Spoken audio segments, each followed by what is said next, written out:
Khoa bun Medaram controversy అసలు ఒక చిరు వ్యాపారిపై ఇంత దారుణంగా దాడి చేయడం అనేది చాలా పెద్ద తప్పు. ఎందుకంటే ఫుడ్ బాలేకుంటే బాలేదని చెప్పే విధానం వేరుంటది అసలు.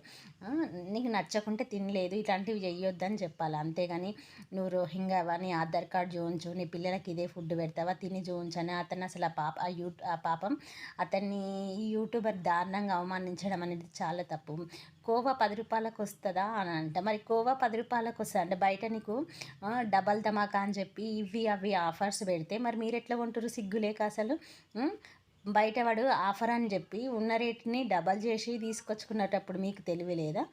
ఇది అడగనీకి తెలివి లేదా మీకు అసలు? అలాగే మన హైవేల పక్కన ఉండే దాబాలు, రెస్టారెంట్, హోటల్స్ గానీ పాడైపోయిన కుళ్ళిన మాంసాన్ని స్టోర్ చేసి వండి పెడుతున్నారు. మరి మీకు దమ్ముందా అక్కడ అడుగుదామని ఇట్లనే? బొద్దింకలొస్తాయి. మనం ఆన్‌లైన్‌లో జొమాటో, స్విగ్గీలో ఫుడ్ ఆర్డర్ పెడితే బొద్దింకలొస్తాయి, ఈగలొస్తాయి, పురుగులొస్తాయి. మరేమి అడిగే తెలివుందా? ఎంత ఫుడ్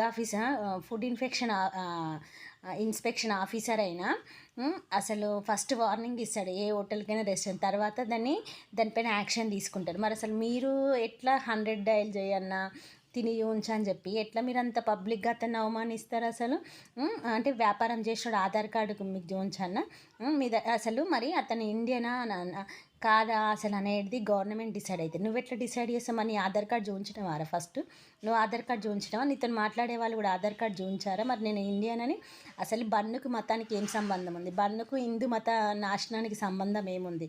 ఏమన్నా ఆలోచించాలి కొంచెం కూడా.